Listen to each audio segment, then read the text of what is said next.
Narayan and hi, I am Seema and आप सबका तन्ना defence academy में एक बार फिर से स्वागत है। एंड आज हम फिर से आपका आर्मी क्लर्क का पेपर करेंगे, तो जो आपके लिए बहुत बेनिफिशियल होने वाला है। तो हम हमारा एज यूजुअल फर्स्ट सेक्शन जो है वो स्टार्ट करते हैं। तो देखिए, हमारा फर्स्ट क्वेश्चन है, निम्नलिखित में से कौन सा भारत के ऋण नियंत्रण का एक ही प्रकार नहीं है? ऋण का राशन, सीधी कार्यवाही, खुले बाजार के कार्यकलाप या परिवर्तनीय लागत आरक्षित निधि अनुपात। बताइए क्या जो है भारत के ऋण कंट्रोल का एक प्रकार नहीं है? वो है आपका ऑप्शन नंबर डी, क्योंकि ये तीनों जो है वो फैसिलिटीज तीनों जो है वो हमारे उसमें देश में मौजूद है। परिवर्तनीय लागत आरक्षित निधि अनुपात ये जो है वो नहीं है। अब देखिए क्वेश्चन नंबर 2, निम्नलिखित में से कौन सा सूक्ष्म आर्थिक चर का एक उदाहरण है? राष्ट्रीय आय, सकल आपूर्ति, रोजगार, उपभोक्ता संतुलन। तो सूक्ष्म आर्थिक चर का एक उदाहरण है उपभोक्ता संतुलन। ऑप्शन नंबर डी आपका करेक्ट आंसर हो जाएगा। क्वेश्चन नंबर थर्ड है आपका, भारतीय संविधान के किस निम्नलिखित भाग में मौलिक कर्तव्यों का उल्लेख है? भाग सेकंड में, थर्ड में, फिफ्थ में या फोर्थ ए में? बताइए किसके अंदर उल्लेख किया गया है? तो इसका आंसर हो जाएगा ऑप्शन नंबर डी, फोर्थ ए के अंदर। अब देखिए क्वेश्चन नंबर 4, भारत में राज्य का राज्यपाल बनने के लिए न्यूनतम आयु कितनी होनी चाहिए? 30, 25, 35 या 45? कितनी होनी चाहिए? 35। ऑप्शन नंबर सी आपका करेक्ट आंसर हो जाएगा। क्वेश्चन नंबर 5, निम्नलिखित में से कौन सिख गुरु हरकिशन के उत्तराधिकारी थे? गुरु अंगद देव, गुरु तेग बहादुर, गुरु हरगोबिंद, गुरु अमरदास? बताइए। तो गुरु तेग बहादुर जो है वो उत्तराधिकारी थे। अब देखिए क्वेश्चन नंबर 6 है आपके, निम्नलिखित में से कौन सा एक पायस या इमल्सन का उदाहरण नहीं है? चॉकलेट, दूध, मक्खन, फैटी हुई मलाई या दही? तो जो पायस या इमल्सन का जो उदाहरण नहीं है वो है आपका दही। चॉकलेट, दूध, मक्खन और फैटी हुई मलाई तीनों है। अब देखिए क्वेश्चन नंबर 7, निम्नलिखित में से किसने आईवीएफ, इन व्रिटो फर्टिलाइजेशन या इन व्रिटो गर्भाधारण तकनीक की खोज की थी? सर फ्रैंक वीटल ने, रॉबर्ट एडवर्ड्स ने, एडवर्ड जेनर ने या डॉक्टर मार्टिन कपूर ने? तो इसका आंसर होगा आपका option number B, Robert Edwards ने। क्वेश्चन नंबर 8 है आपका, निम्नलिखित में से कौन सी मानव शरीर की सबसे बड़ी कोशिकाएं हैं? अग्नाशय कोशिकाएं, उपकला कोशिकाएं, तंत्रिका कोशिकाएं या अधिचर्मिक कोशिकाएं? तो इसका आंसर होगा आपका तंत्रिका कोशिकाएं। क्वेश्चन नंबर 9 है आपका, निम्नलिखित में से कौन मानव त्वचा को रंग प्रदान करने के लिए उत्तरदायी है?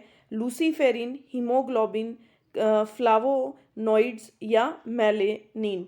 बताइए कौन जो है मानव त्वचा को रंग प्रदान करने के लिए रेस्पॉन्सिबल है? वो है आपके मेलेनिन। ऑप्शन नंबर डी आपका करेक्ट आंसर हो जाएगा। ठीक है, अब देखिए नेक्स्ट क्वेश्चन,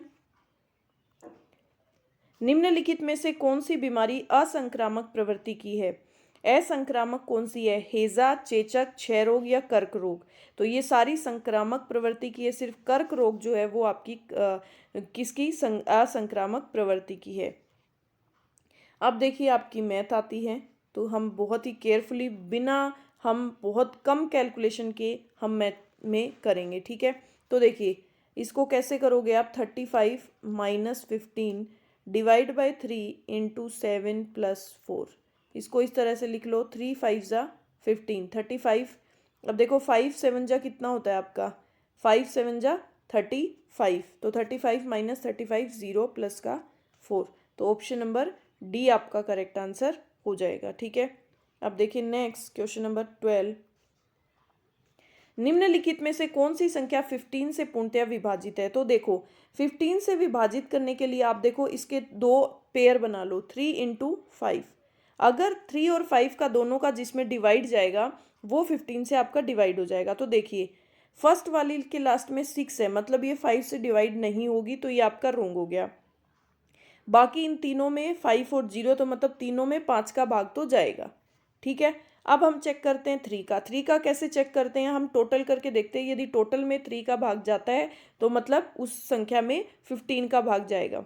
तो देखिए सेकंड वाली जोड़ते हैं, 3 और 2, 3 और 2 5, 5 और 4 9, 9 और 5 14, मतलब इसमें आपका 3 का भाग नहीं जाएगा।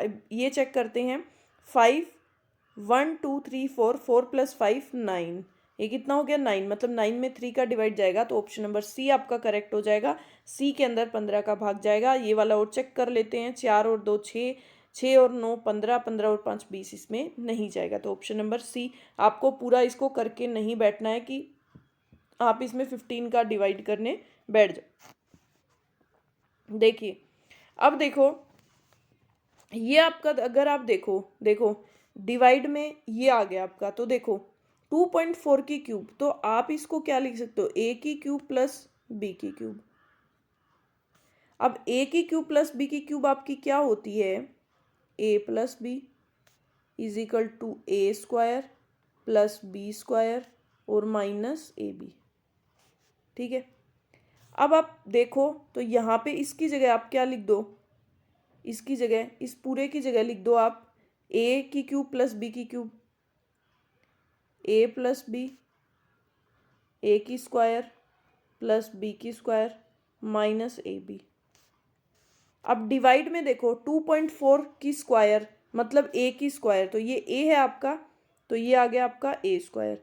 0.8 आपका क्या है, बी है, तो ये इसकी स्क्वायर, मतलब आप लिख सकते हो इसको बी की स्क्वायर, माइनस 2.4 इंटू 0.8 मतलब ए इंटू बी, तो ए इंटू बी ये लिख सकते हो आप।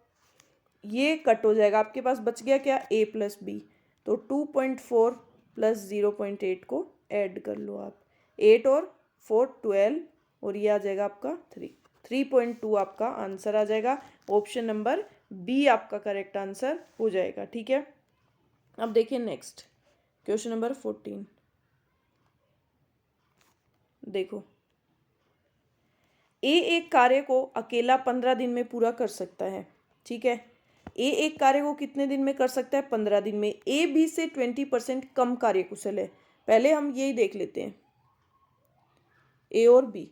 तो ए बी से 20% कम कार्यकुशल है, मतलब बी कितना है 100, तो ए कितना है उसका 20% कम है, तो 80, मतलब ये कट कर दो, ये कट हो जाएगा, 2 5 10 और 2 चौके 8, मतलब कार्यकुशल का मतलब हो गया कि जब ए 4 काम करता है एक दिन में, तो बी 5 काम करता है।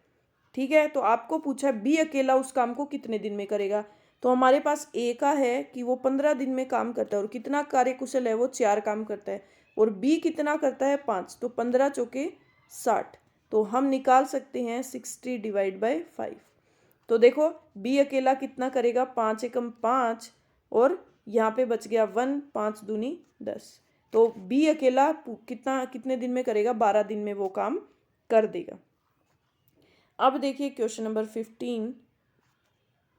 3 ए बी सी एक टंकी को क्रमशः 20 30 और 36 घंटे में भर सकते हैं। यदि सभी नलों को एक साथ खोल दिया जाए तो टंकी कितने घंटे में भरेगी। तो देखो तीनों को एक साथ खोल रहा है, ये ए बी और सी। ए कितनी देर में भरता है, 20 घंटे में, बी 30 घंटे में, और ये 36 घंटे में।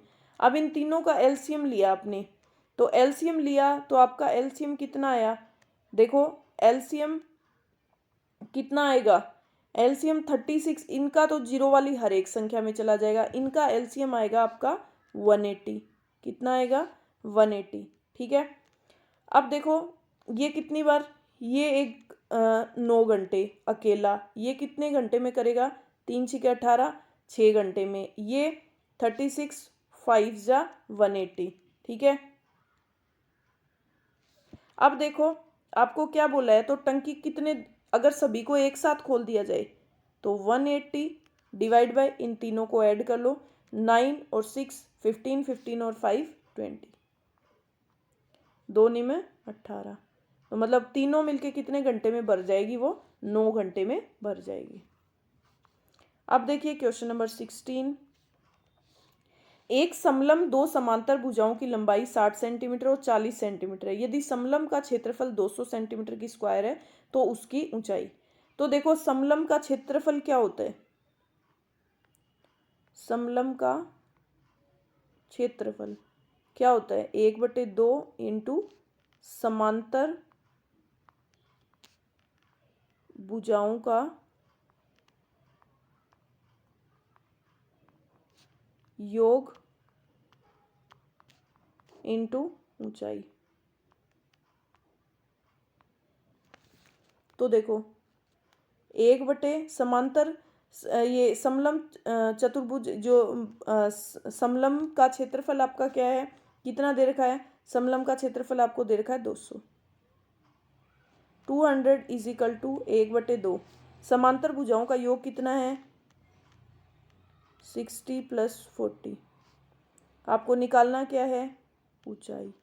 ठीक है, अब देखो 200 को मल्टीप्लाई करोगे कितना आ जाएगा, 400, और ये 60 और 40 100 इज इक्वल टू एच। तो ये कितना आ गया आपका, एच इज इक्वल टू आ गया 4। ऊंचाई आपकी कितनी आ गई, 4 सेंटीमीटर। ठीक है, समझ में आया। अब देखिए क्वेश्चन नंबर 17।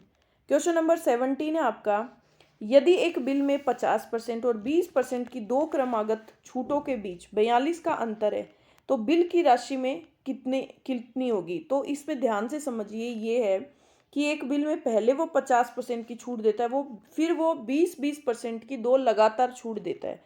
मतलब ये आपकी क्या हो गई, ये आपकी D1 छूट हो गई, ये हो गई आपकी D2।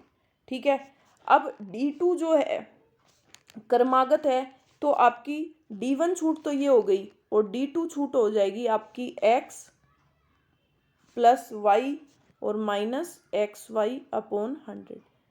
क्योंकि जब भी आपकी क्रमागत छूट की बात आती है तो आपका यही फॉर्मूला होता है। तो अब हम हमारी क्रमागत छूट निकाल लेंगे।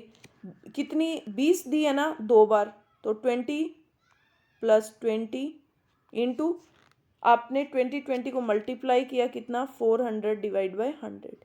ये परसेंटेज में ही आएगी। इसको कट किया, ये आया 40 -4 करोगे आपका आ जाएगा 36%। इन दोनों के बीच का अंतर कितना है, 42।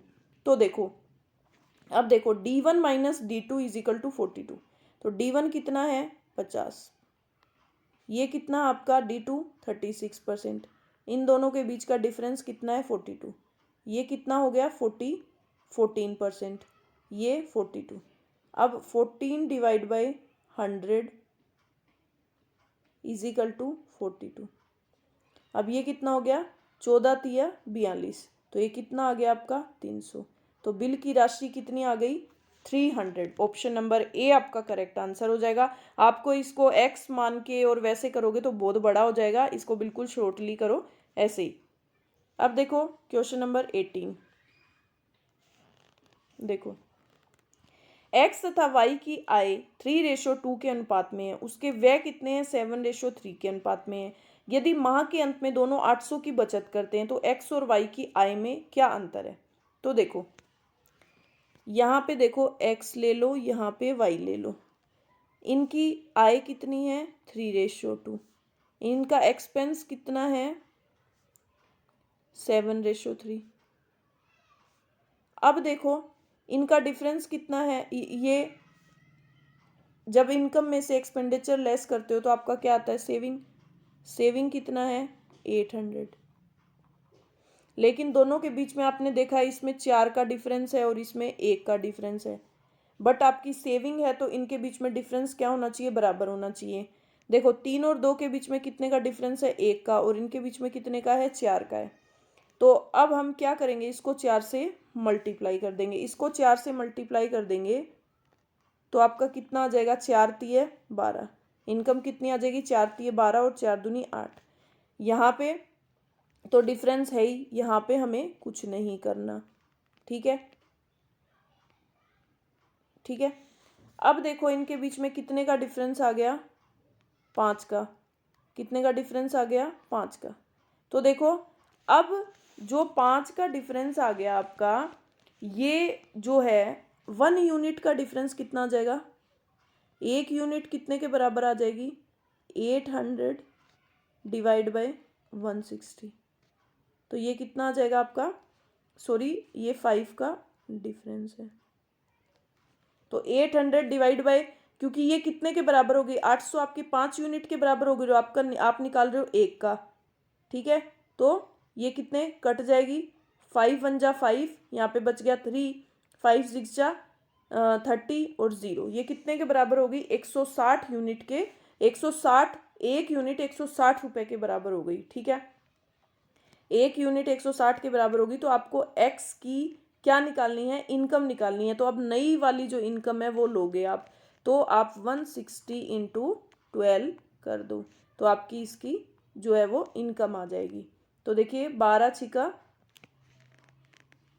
72, 7 12 1 जा 12 और 12 और 7 19, तो एक्स की इनकम कितनी आ गई 1920। ऑप्शन नंबर डी आपका करेक्ट आंसर हो जाएगा, ठीक है, समझ में आया। अब देखिए क्वेश्चन नंबर 19, यदि देखो m और n 3:5 है और m और o 3:7 है, इसमें आपको कुछ भी नहीं करना क्योंकि m की वैल्यू 3 है, तो हमें कुछ नहीं करना, बस m प्लस n/n+o इसमें रखना है। m प्लस n है आपका 3+5 और n प्लस o है आपका, ये है 5 और o कितना है आपका 7, और 3 और 5 8, और ये कितना हो जाएगा 5 और 7 8 डिवाइड बाई 12। अब इसको कट कर दो 4 की टेबल से, 4 2 ज़ा 8 और 4 3 ज़ा 12, 2:3 आपका आंसर आ जाएगा, ऑप्शन नंबर बी। अब देखो क्वेश्चन नंबर 20 नंबर क्वेश्चन है, 15,000 के मूलधन पर 10% की वार्षिक दर पर वार्षिक संयोजन से 2 वर्षों का चक्रवृद्धि ब्याज। तो आपको 2 वर्ष लगातार चक्रवृद्धि ब्याज देना है 10%। तो देखो इस तरह से लिख लो, 15,000 पे 10% कितना हो गया 1500, ये सभी को पता है 1500। अब देखो दूसरी साल इस 1500 पे भी 10% लगाए, तो 1500 का 10% कितना हो गया 150। अब ये लिख लो 1500 और ये कितना आ गया आपका 1650। अब इन दोनों को ऐड कर दो आप, तो 15 और 15 कितना हो गया आपका 15 15 हो गया आपका 3000, 3000 प्लस 150 150। ऑप्शन नंबर बी आपका करेक्ट आंसर हो जाएगा, ठीक है, समझ में आया। अब देखो हमारा कंप्यूटर का सेक्शन करेंगे हम। देखो ईथरनेट संबंधित है लैन से, वैन से, मैन से या रैन से। लोकल एरिया, वाइड एरिया, ये सारे एक आपके नेटवर्क हैं, ठीक है। तो ये ईथरनेट जो आपको आपका लोकल एरिया नेटवर्क से रिलेटेड है। बताइए अब कंट्रोल, शिफ्ट और ओल्ट को कौन सी कुंजियाँ कहते हैं, मॉडिफायर, अल्फा न्यूमेरिक, फंक्शन या जॉयस्टिक। बताइए कौन सी कुंजियाँ कहते हैं, इनको कहते हैं आपकी मॉडिफायर। ऑप्शन नंबर ए आपका करेक्ट आंसर हो जाएगा। अब देखिए OCR का पूर्ण नाम बताइए। ऑप्टिकल कैरेक्टर रेंडरिंग है, ऑप्टिकल कैरेक्टर रिकॉग्निशन है, ऑप्टिकल CPU रिकॉग्निशन है, या उपयुक्त से कोई नहीं। तो optical character recognition, option number B आपका करेक्ट आंसर हो जाएगा, ठीक है। अब देखिए question number 24,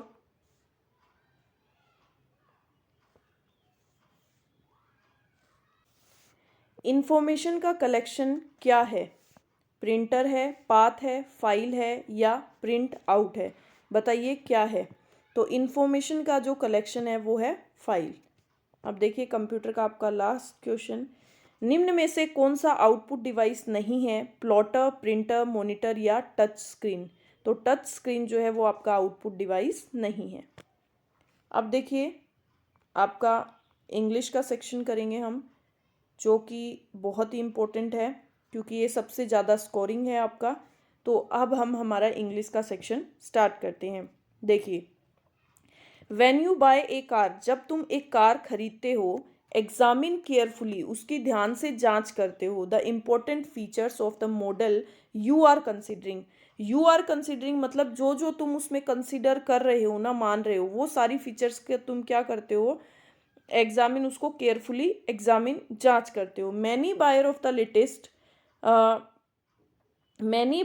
the latest model has got into trouble by buying a car too broad और too long for his garage. कि मैनी बहुत सारे जो खरीदार हैं ऑफ ए लेटेस्ट मॉडल, जो लेटेस्ट मॉडल है जो अभी प्रचलन में है उस मॉडल का, हैज़ गोट इनटू ट्रबल, वो किसमें समस्या में फंस जाते हैं, bye buying a car, car को खरीद कर, टू बोर्ड की मतलब कार जो है वो लंबी खरीद ली, बहुत बड़ी खरीद ली, एंड टू लॉन्ग और बहुत लंबी फॉर हिज गैराज, उनके गैराज के लिए। मतलब जो बहुत सारे बायर हैं वो लेटेस्ट मॉडल को खरीद कर बहुत मतलब परेशानी में फंस जाते हैं क्योंकि उन्होंने बहुत लंबी और बहुत बड़ी कार खरीद ली उनके गैराज के लिए। तो furthermore a long car is too hard to manage in traffic and too difficult to park. कि फर्दर मोर और आगे एक लॉन्ग कार लंबी कार जो है इज टू हार्ड बहुत मैनेज ट्रैफिक में मैनेज करना बहुत डिफिकल्ट होता है, बहुत हार्ड होता है, and too difficult to park और उनको पार्किंग करने में भी परेशानी होती है। Another feature is comfort afforded. दूसरी अनदर फीचर जो है इसकी कंफर्ट, जो इसका कंफर्ट लेवल है जो हमें इसमें वो अफोर्डेड है, वो इसकी अनदर फीचर है।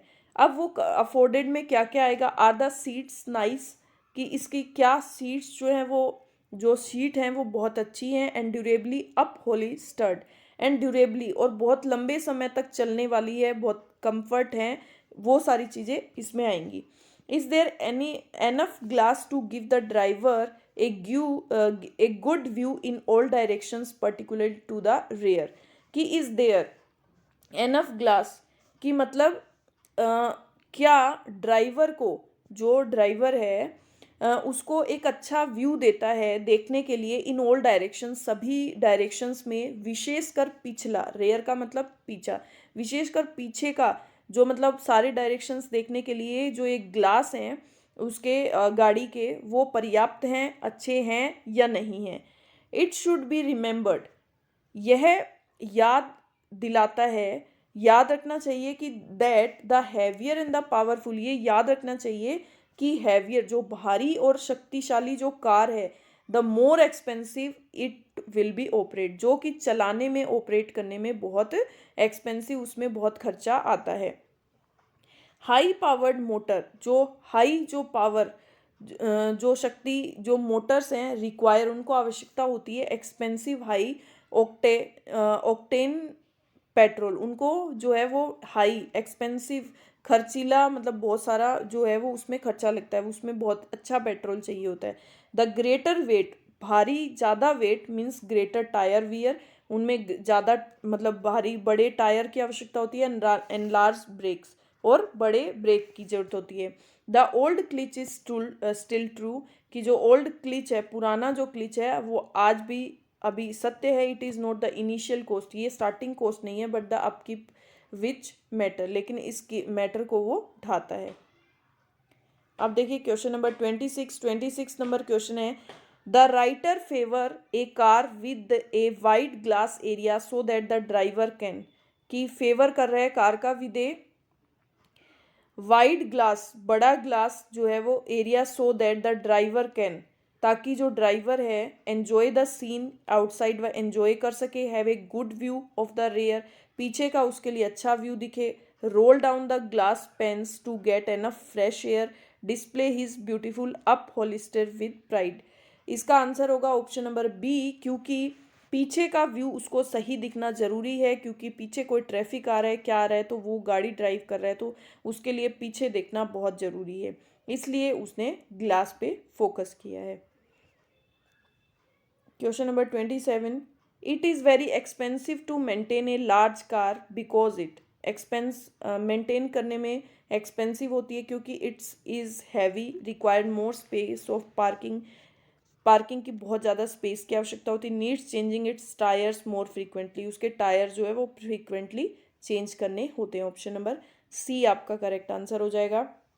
Question number 28, while buying a car one should specially considered it, जब हम एक कार को परचेज करते हैं तो शुड हमें क्या कंसिडर करना चाहिए, price, maintenance cost, upholstery या ब्रेक्स, क्या उसमें कंसिडर करना चाहिए, तो उसमें maintenance cost, option number B आपका करेक्ट आंसर हो जाएगा।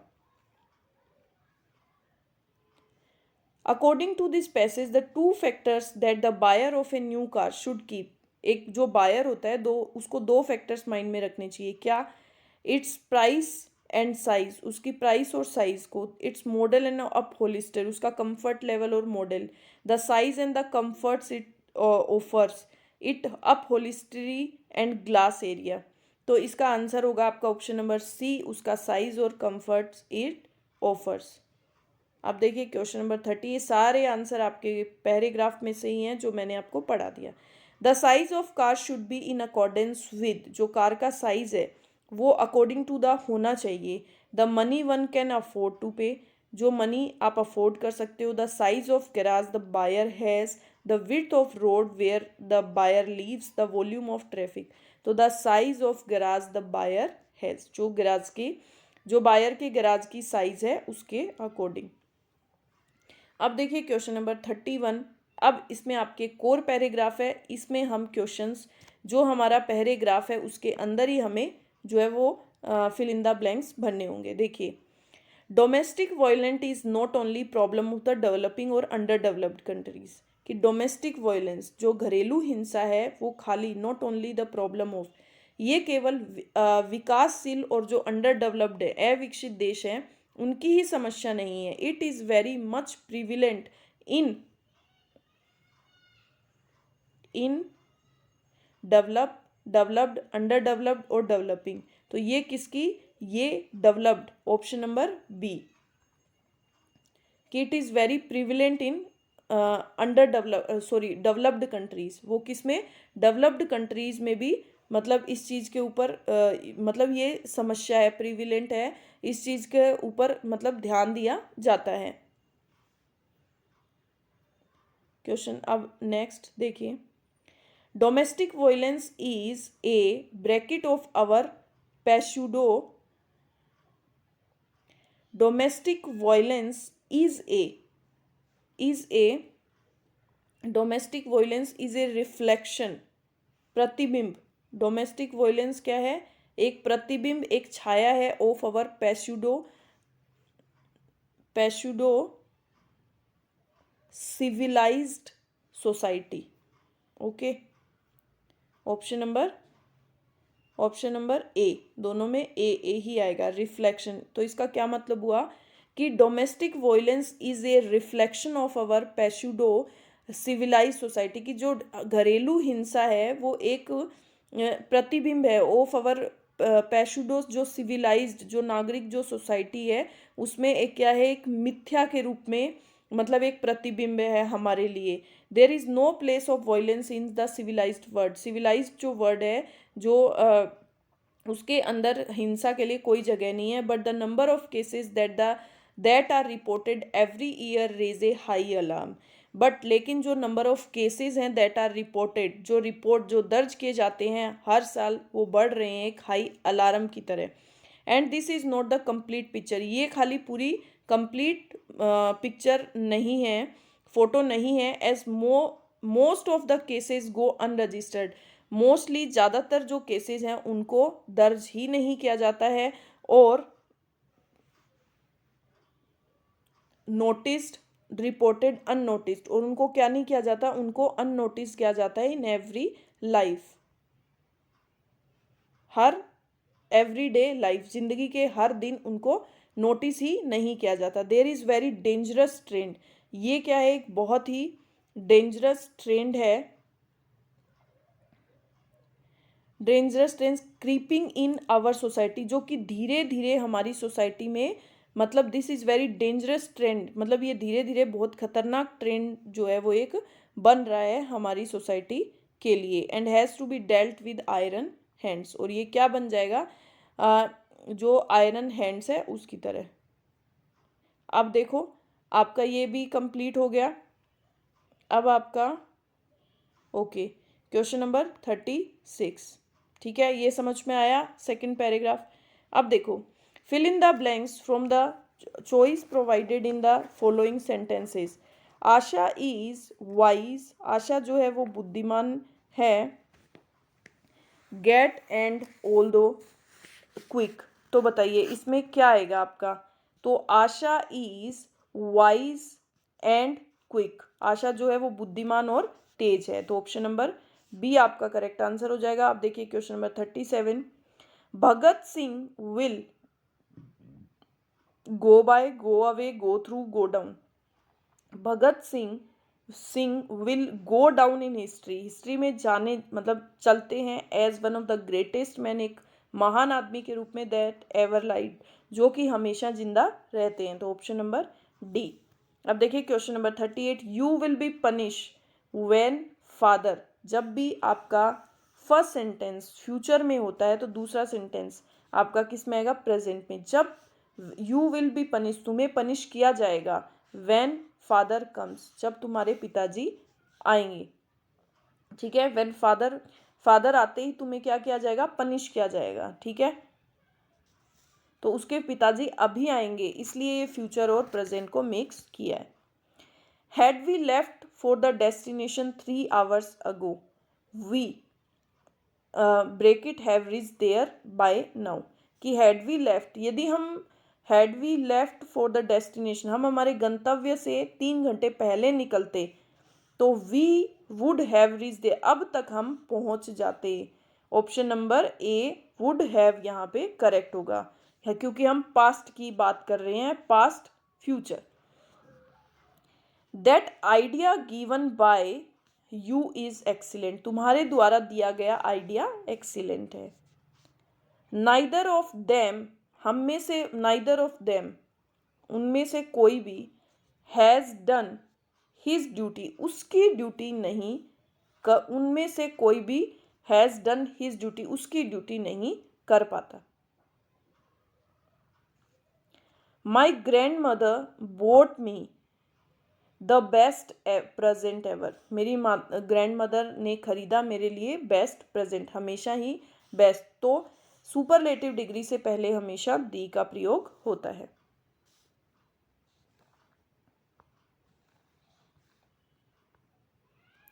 देखिए question number 43, choose the correct indirect speech of the sentence given below. The prince said it gives me a great pleasure to be here evening.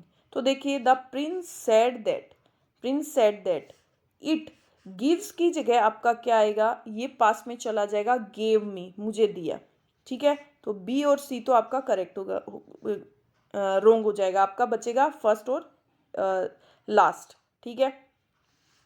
तो it gave me की जगह क्या आ जाएगा, him, उसको दिया, it gave, it gives me, ठीक है। Great pleasure to be here की जगह क्या आ जाएगा, देयर, दिस की जगह क्या आ जाएगा, दैट इवनिंग। तो ऑप्शन नंबर डी आपका करेक्ट हो जाएगा, यहाँ पे हियर की, हियर ही है, इसलिए ये रोंग हो जाएगा। अब देखिए क्वेश्चन नंबर 44 है आपका, choose the correct passive voice of the sentence given below. Can I solve this sum, क्या मैं ये सम सोल्व कर सकता हूँ। तो देखियो आपको पैसिव में कन्वर्ट करना है, तो कैन की जगह कैन आ जाएगा। अब दीज सम्स, अब यहाँ पे क्या आ जाएगा, बी आ जाएगा, कैन बी, बी सोल्व की जगह थर्ड फॉर्म सोल्ड बाय मी, तो ऑप्शन नंबर ए आपका करेक्ट आंसर हो जाएगा। अब देखिए question number 45, find out which part of sentence has a error, आपको एरर फाइंड आउट करनी है। तो देखिए, had I realize that it was such a long way I would take a taxi. Had I realized कि had I realized, मैंने realized किया, क्या मैंने रियलाइज किया, that it was such a long way I would take a taxi. तो I would की जगह आई would take a taxi, मैं क्या कर लेती, टैक्सी ले लेती, तो I would have take a taxi. तो यहाँ पे क्या आएगा, I would have. Option number C में आपके मिस्टेक हो गई। He did not succeed in examination, वह एग्जामिनेशन में सक्सीड नहीं हो पाया, यट ही वर्कड हार्ड, अभी तक। तो यट के बदले यहाँ पे क्या आएगा आपका, ऑल्दो या दो का यूज होगा, यट, जबकि यट जो है वो क्या होगा, रिजल्ट, ठीक है। तो यहाँ पे यट की जगह क्या आएगा, ऑल्दो या दो। If we work slow and study, यदि हमने काम धीरे और स्थिर रहकर किया है तो we can finish by noon, तो मतलब we will work slow and study, हम फिनिश कर सकते हैं नून में। तो यहाँ पे क्या आएगा, यहाँ पे आपके स्लोली और स्टेडिडली आएगा, यहाँ पे एडजेक्टिव नहीं एडवर्ब आएगा, ठीक है, क्योंकि एडवर्ब जो है वो क्रिया को मॉडिफाई करता है, न कि एडजेक्टिव, ठीक है। तो यहाँ पे स्लोली और स्टेडिडली आएगा। ऑप्शन नंबर आपके बी में मिस्टेक हो जाएगी। अब question number 48, rearrange the part of sentence in correct order. आपको रीअरेंज करना है। When I join the company, जब मैंने कंपनी को ज्वाइन किया, I was at the bottom of the hierarchy. When I join the company, जब मैंने company को ज्वाइन किया तो I was at the bottom of the hierarchy के उसमें जोन में था मैं। अब देखो question number 49, give the one word of the following word. Some sung at burial, मतलब कोई उसमें गाना, समाधि पे जो है वो जब सॉन्ग गाते हैं तो उसको क्या कहते हैं। हेम मतलब भजन, ड्रिग का मतलब होता है शोक गीत, तो वही समाधि पे गाना गाते हैं उसको क्या बोलते हैं, ड्रिग, शोक गीत। लिरिक लय आपको पता ही है, ठीक है, तो आपका ऑप्शन नंबर बी आपका करेक्ट हो जाएगा, ड्रिग, ठीक है। अब देखिए question number 50, last given the best meaning of the given idiom और फ्रेज। कैटनैप का मतलब होता है झपकी लेना, क्या लेना, झपकी लेना। तो to have a short light sleep, मतलब एक छोटी सी नींद ले लेना, तो ऑप्शन नंबर ए ही करेक्ट हो जाएगा। टू हैव डिस्टर्ब स्लीप लेना। नो क्राइंग वाइल स्लीपिंग के दौरान चिल्लाना। मरमरिंग वाइल स्लीपिंग के दौरान बड़बड़ाना, बुदबुदाना, तो ऑप्शन नंबर ए आपका करेक्ट आंसर हो जाएगा। अभी आपका टेस्ट कंप्लीट हो गया है। आप बताइए मुझे कितने क्वेश्चन राइट हुए, कितने क्वेश्चन रॉन्ग हुए हैं, ठीक है। हम एक नई टेस्ट सीरीज के साथ मिलेंगे। आई होप ये आपके लिए बहुत बेनिफिशियल हो रही होंगी। बाय।